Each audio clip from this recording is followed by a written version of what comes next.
That's another good one, guys.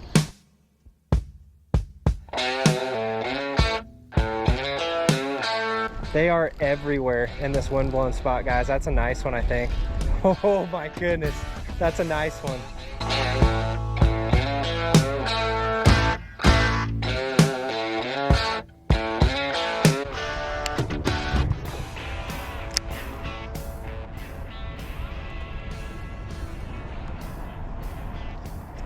Y'all, does this count as the first catch?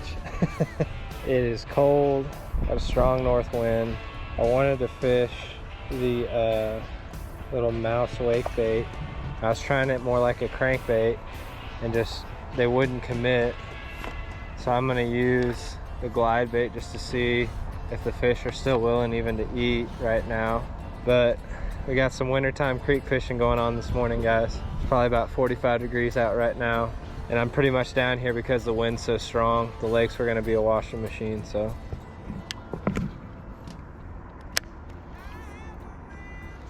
Another one. Oh, he's still on. All right. Are we coming up to a spot that's gonna have a few more fish? Because I sure hope so. It started off very slow this morning, guys. There's another little guy on that 3-inch flat top minnow and flashback mini. It does look incredible in the water, guys. Just darting around and it looks like it's dying. I got it in a very pretty sunfish kind of pattern as well, because that's what mainly is in here, is small sunfish.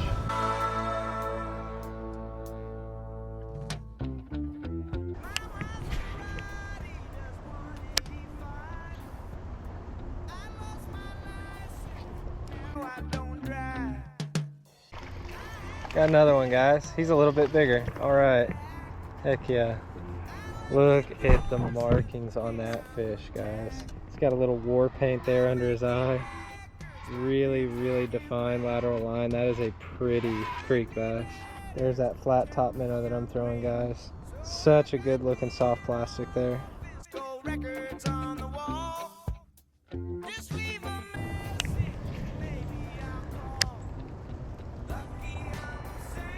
There he is.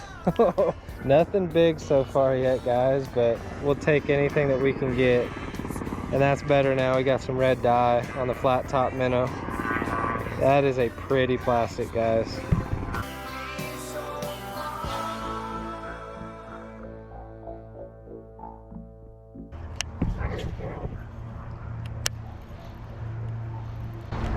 Oh, guys, I think I got a good one. Oh, yes. Got a mature one. There we go. Heck yeah, he smashed it. There we go. That's what we want right there. Real size bass. I mean, he's not big, but he's mature. Catching them out of real small water is always fun, no matter how big they are, guys. Cold water paddleboard mission. Y'all, it's just a little bit too windy for the glide bait. And you have to make them react this morning. I was throwing a 1/16 ounce swim jig and just couldn't get bit. You got to throw it on real light line, guys. Use a line snap to make it sink just a little bit faster so you can be more erratic with your action and still keep it deep. I got it on the Sioux Dark Wolf BFS reel with 6-pound fluoro and a Dobbins Ultra Finesse casting rod.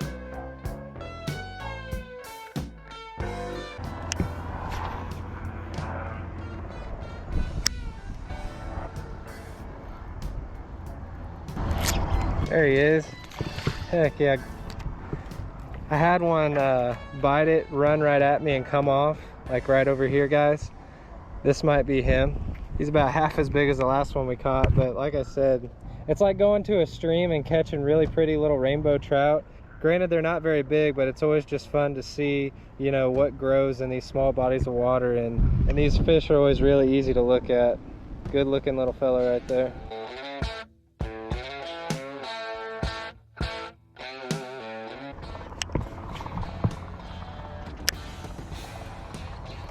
There's one. That one might be a better one, guys. He just head shook a little bit. Yeah, that's another decent one. Heck yeah. It gets out in the wind, and I only got my short skegs on my paddleboard, guys, because whenever you fish shallow water, you don't want to get caught up much. When you got short skegs, that's gonna make your ride that much more unstable. You don't really want to be falling in, so I'm gonna do my best not to today. I think we found the bait of the morning, guys, in that 3-inch flat top minnow. That thing on that flashback mini is just hard for them to pass up, even when the water gets real cold.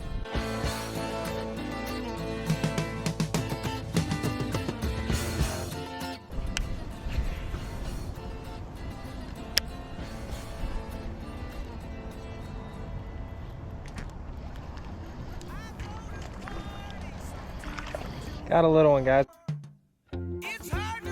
Had one follow it in all the way to the front of the paddleboard and hit it, and he got a whole bunch of grass on him and it pulled off. It was another full-size one, but we're doing pretty good, all things considered, with this wind, man. It's like 30 mile an hour at my back, so you can imagine what the lakes would be like today. I got myself parked in some weeds so I can cast a little more efficiently and pick apart some areas here.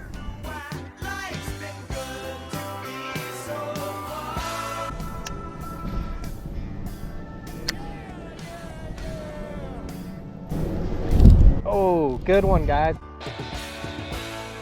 Good one. Yeah, awesome. He's long. That is a long creek fish. And maybe what's most important with how I'm getting these fish to bite in pretty tough conditions, guys, is how I'm working that little flashback mini chatterbait, guys. I'm ripping it out with the wind at my back, so as far as I can get it away from me. And then I'm almost ripping it up, letting it fall, ripping it up, letting it fall, kind of like yo-yoing a lipless crankbait.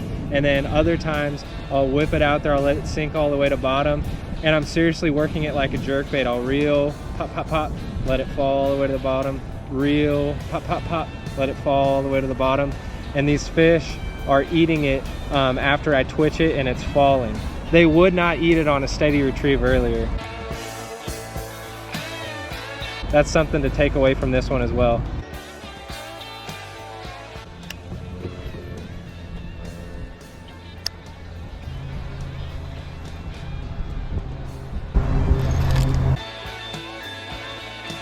See, guys, that was another one where I let it fall all the way to the bottom. I pulled it up.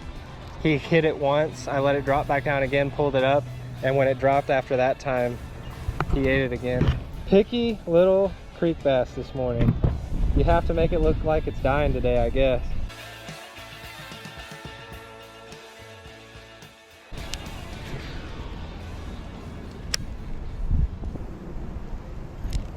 There's one. Another one out there in the middle. There we go.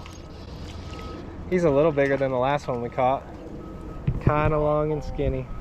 Here comes a flock of wham-whams. The purpose of these BFS rods, guys, is to seriously be one of the most sensitive rods you'll ever throw. My Dobbin Sierra, especially the 701C, it is insanely sensitive.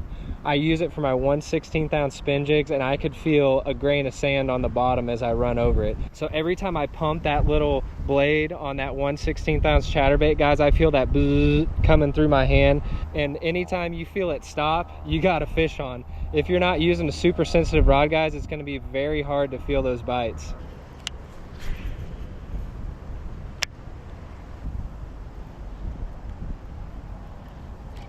Got one.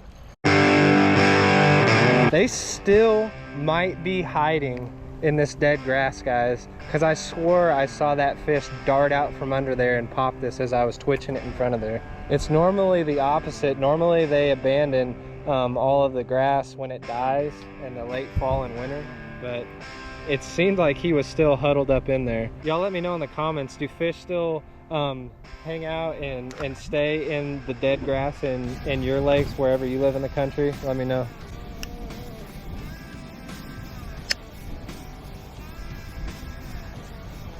There he is again.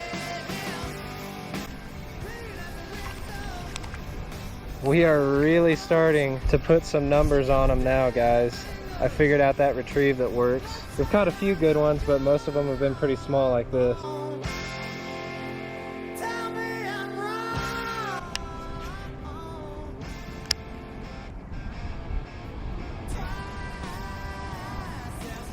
There he is. That's another good one, guys. He bit it a couple of times. Yes. Don't lose him in the grass. Come on up. There's another mature one. I think we've caught 3 pretty good ones now. I'm just grateful to be out here catching a lot of numbers now that it's gotten real cold.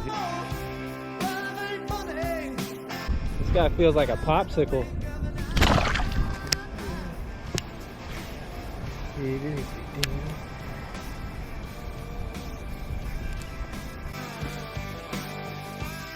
There's another decent one, guys. This spot is just loaded. Flat top minnow.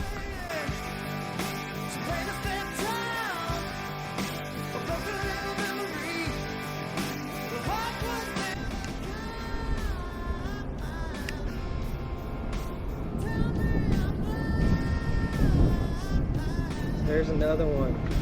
Yeah. When I put the camera down, guys, I kid you not. Y'all, I put the camera down to take a casting clip, and I caught another small one. They're everywhere. I think one of the things that's helping this area too, guys, is there's another creek that runs into this spot right here and they converge. Sometimes the fish stack up in that convergence area, which is right out in front of me, and so far they have.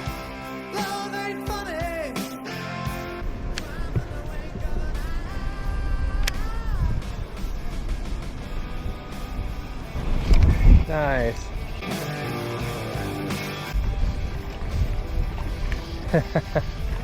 He's another decent one, guys. I'm using this stick as a wind stop for me. This branch, you can tell when it floods how everything gets washed up right there, and I'm just letting the wind blow my hip into it so I can stay here. Otherwise, we'd be all the way downstream in a hurry.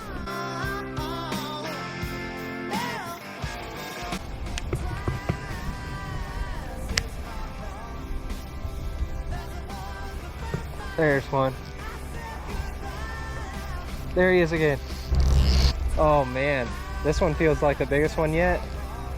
Right out in the middle. Oh yeah, he's decent. He's pulling me so hard trying to get me to go with him with the wind. Heck yeah. That is a nice bass for a creek, guys. Nice enough to where I will not be pulling him all the way up by the line. Yeah. That flat top minnow is doing damage.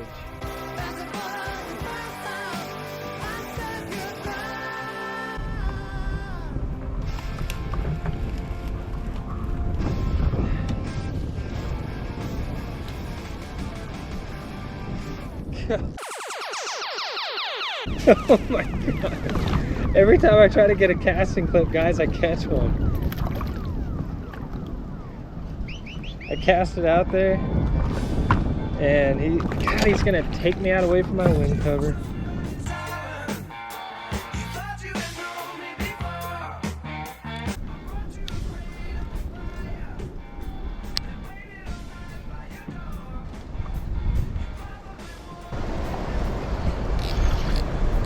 They are everywhere in this wind-blown spot, guys. That's a nice one, I think. Oh my goodness, that's a nice one. That is a really nice one.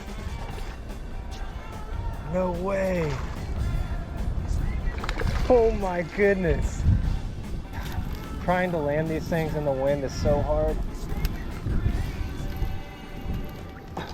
Oh my gosh. Are you serious? There's the biggest one of the trip so far, guys. Still on that small 3-inch Moondog flat top minnow in the flashback. Still got it on the Dobbins 701C Sierra and the Sioux Dark Wolf with 6-pound fluoro.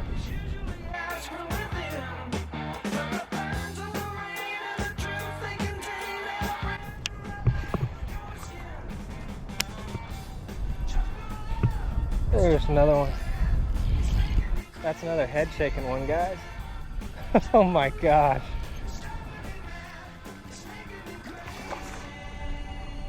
I'm telling you, this is very, very difficult to do in the wind. I don't know how many more fish I can get on this flat top minnow, guys. They have ripped it to pieces.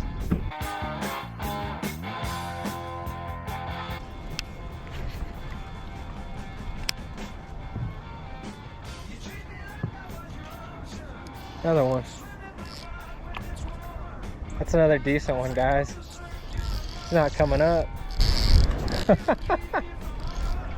Head shaking like crazy. Pull me upstream. Good grief. I know for a fact this one followed it in. This is so frustrating in the wind. I don't know how many times I can say it. And I cannot fall in right now, guys. Come here, buddy. There's another full-size guy. They've all been getting it in this exact spot, it seems like. Right on the outside of the side of the lip. They just barely get it and I stick them.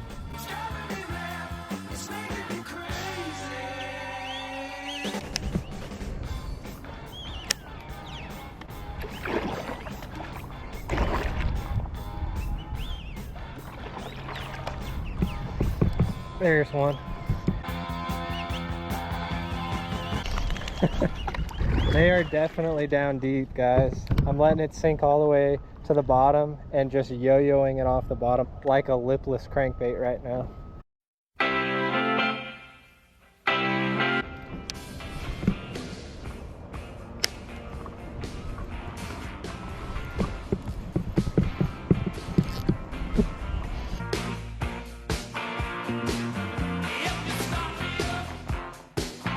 We're all out in the middle. That is not a bad one either.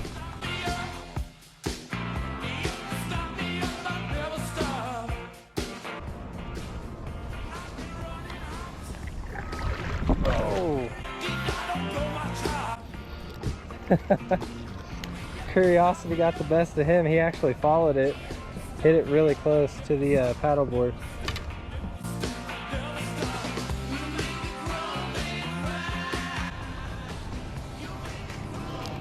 There's one. There are so many bass out here in this main channel. This is unreal.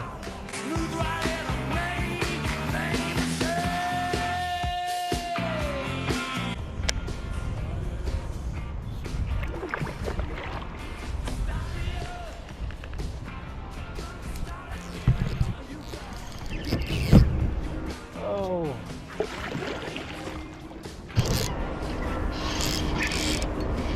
Got a nice one, guys, on the way back. Heck yeah. We'll take him. Ugh.